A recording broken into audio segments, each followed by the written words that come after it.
Hey everyone, we hope आप सभी बहुत अच्छे होंगे, सेफ होंगे। गाइस, आज जो कॉन्सेप्ट हम बात कर रहे हैं that is issue of debenture for consideration other than cash. Yes guys, पहले हम आपको इसका कॉन्सेप्ट करवाएंगे, फिर इसका एक बहुत जबरदस्त क्वेश्चन करवाएंगे और वैसा ही क्वेश्चन आपके एग्जाम में 100% आपको देखने को मिलेगा।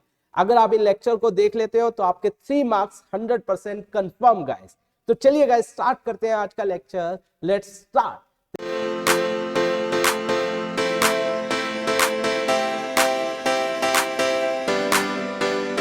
That is issue of debenture for consideration other than cash. Means हम डिबेंचर इशू कर रहे हैं लेकिन पैसा नहीं आ रहा है कैश के अलावा। लाइक हमारे पास एसेट आ रही है, बिजनेस आ रही है, उसके अगेंस्ट हम डिबेंचर दे रहे हैं। तो हम यहाँ पर 3 बातें करेंगे।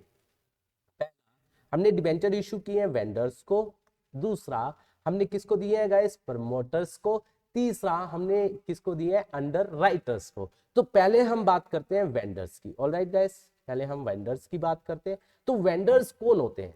वेंडर्स वो लोग होते हैं जिनसे हमने या तो एसेट खरीदी है या हमने उनसे बिजनेस खरीदा है। ठीक है, या तो हमने उनसे एसेट्स खरीदी है या हमने उनसे पूरा का पूरा बिजनेस परचेज किया। ठीक है, तो यहां पर हम 2 चीजें डिस्कस करने वाले हैं विच इज वेरी इंपॉर्टेंट। पहली कि अगर हमने एसेट खरीदी है तो क्या एंट्री होगी, या बिजनेस खरीदा है तो क्या एंट्री होगी। ठीक है गाइस, दूसरा हम बात करेंगे, हमने एसेट और बिजनेस तो ले लिया, अब उनको डिबेंचर्स दे रहे हैं तो डिबेंचर इशू करने की क्या एंट्री की जाएगी। ठीक है गाइस, ये 2 चीजें we are going to discuss. ठीक है, तो सबसे पहले हम बात कर रहे हैं, हमने क्या खरीदा उनसे, एसेट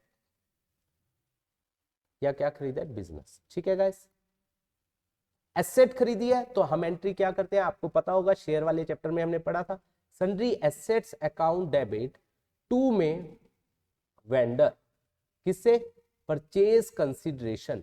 याद होगा हमने बहुत डीपली इसके बारे में डिस्कस किया था शेयर कैपिटल में। अगर आपको नहीं आया तो आप एक बार वहां जाइए उस वीडियो में और उसको देखिए, आपको बिल्कुल क्लियर हो जाएगा कि किस तरीके से हम ये एंट्री करते हैं। और गाइस, इसका लिंक मैं आपको दे देता हूं, नीचे वीडियो में आपको मिल जाएगा डिस्क्रिप्शन में, आप उसको एक बार चेक कीजिए, मैंने बहुत डिटेल से उसके अंदर आपको बताया हुआ है। ठीक है गाइस, तो यहां पर sundry asset to vendor with purchase consideration, अगर वो परचेज कंसीडरेशन इक्वल है, अगर कुछ भी बोला नहीं है तब भी हम यही बात कहते हैं कि वो इक्वल टू नेट एसेट होती है, that is sundry asset minus sundry liability. ठीक है, तो यहां पर कोई भी गुडविल और कैपिटल रिजर्व का क्या नहीं होता है, टॉपिक अराइज नहीं होता है। अगर मान लीजिए हम पे कर रहे हैं ज्यादा तो उस केस में हमने क्या बात की थी, सन्ड्री एसेट्स अकाउंट डेबिट, अगर हम ज्यादा पे कर रहे हैं टू वेंडर, मान लीजिए हमने सन्ड्री एसेट खरीदी 5 लाख की और वेंडर को हम दे रहे हैं 6 lakh, that is purchase consideration जो है वो हम परचेज कंसिडरेशन बेसिकली क्या होती है, जो हम उसको दे रहे हैं वो है आपकी 6 लाख। ऑलराइट गाइस, तो हमारी यहाँ पर इसका मतलब गुडविल अराइज हो जाएगी, मतलब हम उसे गुडविल के नाम का एक्स्ट्रा 1 लाख दे रहे हैं, that is balancing figure. Alright guys, अगर हम उसको कम दे रहे हैं, मतलब परचेज कंसिडरेशन कम है, तो यहां पर क्या होगा, sundry asset account debit to में वेंडर। अब देखो, मान लीजिए हमने कितने की सन्ड्री एसेट खरीदी, 5 लाख, लेकिन परचेज कंसिडरेशन है 4,50,000, 4.5 लाख, तो हम उसको कम दे रहे हैं तो हमें बेनिफिट होगा, और वो बेनिफिट कहां जाता है, कैपिटल रिजर्व में, दैट इज 0.5 लाख। इसके बाद सेम अगर बिजनेस परचेज करते हैं तो क्या होता है, अब एसेट भी ले रहे हैं लाइबिलिटी भी, अगर sundry asset to sundry liability to में वेंडर, अगर परचेज कंसिडरेशन सेम है, मान लीजिए हमने 10 लाख की क्या खरीदी, एसेट, और 2 लाख की हमने क्या ली, लाइबिलिटी, और 8 लाख ही दे रहे हैं, तो यहां पर ना तो कोई गुडविल का टॉपिक अराइज होगा ना कैपिटल रिजर्व का। बाकी जैसा हमने यहां पर पढ़ा है वैसा ही, अगर हम मान लीजिए ज्यादा दे रहे हैं तो गुडविल आ जाएगा, अगर कम दे रहे हैं तो हमें बेनिफिट हो रहा है वो कैपिटल रिजर्व में चला जाएगा। ठीक है, तो ये सब आप एक बार जाकर शेयर कैपिटल के चैप्टर में जरूर देख लीजिए, आपको बहुत अच्छे से क्लियर हो जाएगा। ये तो ही फर्स्ट एंट्री, ये फर्स्ट पार्ट हुआ कि अगर हम एसेट खरीद रहे हैं या बिजनेस खरीद रहे हैं तो क्या एंट्री होगी। अब सेकंड पार्ट आता है, दैट इज हम उनको क्या दे रहे हैं, डिबेंचर्स। यस गाइस, हम उनको डिबेंचर्स दे रहे हैं। अब डिबेंचर या तो हम कैसे दे सकते हैं, पार पर, 3 बातें आती है, पार, या उनको दे रहे हैं प्रीमियम पर, या उनको किस पर दे रहे हैं, डिस्काउंट पर। ठीक है गाइस, सबसे पहले बात करते हैं पार की। ठीक है, मान लीजिए हमें वेंडर्स को देने, एग्जांपल ही लेता हूं मैं, वेंडर को देने 5 लाख, ठीक है। हम पार का मतलब क्या है, 100 रुपए का लेट्स सपोज एक डिबेंचर है, हम उसको 100 रुपए में ही दे रहे हैं, दैट इज कॉल्ड पार, जितने की फेस वैल्यू है उतने में ही दे रहे हैं, ठीक है। तो एंट्री क्या होगी, वेंडर अकाउंट डेबिट, अगर नाम होगा तो नाम आ जाएगा, दैट वुड बी 5 लाख, ठीक है।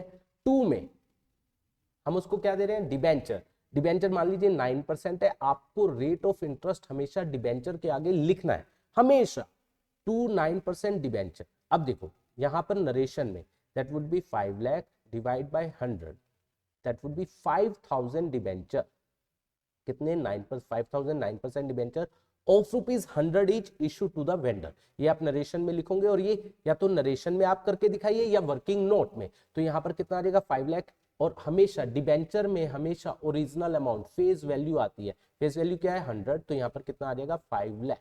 ये तो हुआ अगर हमने किस पर किया है, पार पर, ठीक है गाइस। अब दूसरा आता है अगर हमने किस पे किया है, प्रीमियम पर। देखिए प्रीमियम 100 वाला डिबेंचर, 100 रुपए का एक डिबेंचर है, 25% प्रीमियम हमने कितने में कर दिया, 125। जो 25 रुपए एक्स्ट्रा है वो क्या बोलता है, सिक्योरिटी प्रीमियम, सेक्शन 52 सबसेक्शन 1, कि ये पैसा किसके अंदर जाएगा, सिक्योरिटी प्रीमियम के अंदर जाएगा, ये पैसा कहीं और नहीं जाएगा, सिक्योरिटी प्रीमियम अकाउंट के अंदर आएगा, सेक्शन 52 सबसेक्शन 1 कहता है। तो गाइज यहां पर देखिए हमें वेंडर को कितने देने हैं, 5 लाख परचेज कंसिडरेशन है ये हमारी, तो हम एंट्री करेंगे वेंडर अकाउंट डेबिट, कितना आ जाएगा 5 लाख, ऑलराइट। और यहां पर हम नरेशन में दिखाएंगे 5 लाख डिवाइड बाय कितने का एक डिबेंचर दे रहे हैं, 125, तो ये आ जाएंगे कितने debenture, 4000, 9% debenture of ₹100 each issue to the vendor at a premium of 25, ये सब आप लिख दोगे। तो यहाँ पर 2 में मैंने अभी बताई थी 9% डिबेंचर, ओरिजिनल 4000 शेयर है, 100 का एक कितना हो गया 4 लाख, इसमें हमेशा फेस वैल्यू आती है। और 2 में सिक्योरिटी प्रीमियम कितना आएगा, 4000 डिबेंचर इंटू 25 कितना हो जाएगा, that would B 1 lakh. Alright guys, ये बात भी आपको समझ आई होगी। इसके बाद लास्ट आता है हमारे पास, अगर हमने किस पर इशू किया है, डिस्काउंट पर, ठीक है। डिस्काउंट मतलब 100 रुपए का एक डिबेंचर है, 50% लेट्स सपोज डिस्काउंट, भैया इतना कैसे डिस्काउंट, यस गाइस जितना भी आप डिस्काउंट देना चाहे आप दे सकते हो। शेयर पर सेक्शन 53 मना करता है, आप डिस्काउंट पर शेयर इशू नहीं कर सकते, लेकिन डिबेंचर्स को डिस्काउंट पर इशू किया जा सकता है, जितना भी डिस्काउंट देना चाहे आप दे सकते हैं, कोई लीगल रिस्ट्रिक्शन नहीं है। तो मान लीजिए 100 रुपए का डिबेंचर हमने 50% डिस्काउंट मतलब 50 में किया है, परचेज कंसिडरेशन हमारी कितनी है, 5 लाख। अब ध्यान से समझना गाइस, हम क्या एंट्री करेंगे, vendor account debit, second entry क्या होगी, vendor account debit, that would be 5 lakh. अब नरेशन में या वर्किंग नोट में हमें नंबर ऑफ डिबेंचर्स निकालने हैं, 5 lakh divide by 50, that would be कितना आ जाएगा, 10,000 debenture, 9% debenture of ₹100 each issue to the vendor at a discount of 50%, ये सब आपको लिखना है। तो यहाँ पर क्या आ जाएगा, 29% डिबेंचर कितना आ जाएगा, देखो मैंने बताया था इसमें हमेशा फेस वैल्यू आएगी 10,000 into 100 face value, that would B 10 lakh. Alright guys, ये बात आपको ध्यान रखनी है। और ये लॉस है, डिस्काउंट लॉस होता है, तो discount on issue of debenture debit हो जाएगा कितने से, 5 लाख, क्योंकि 50 रुपीज पर डिबेंचर का डिस्काउंट है, 10,000 ये आ जाएगा 5 लाख। और गाइज यहां पर अब मैं एक बहुत इंपॉर्टेंट बात बता रहा हूं, जो ये discount on issue of debenture है, इशू ऑफ डिबेंचर है, ठीक है, इसके बारे में क्या बोला जाता है, इसको राइट ऑफ करवाया जाता है। क्या करवाया जाता है गाइस, राइट ऑफ। किस साल, जिस साल हमने डिबेंचर्स अलॉट किए हैं उसी साल राइट ऑफ करवाया जाएगा, खत्म किया जाएगा। किससे, पहला सिक्योरिटी प्रीमियम से, दूसरा statement of profit and loss से। अगर सिक्योरिटी प्रीमियम नहीं है तो statement of profit and loss.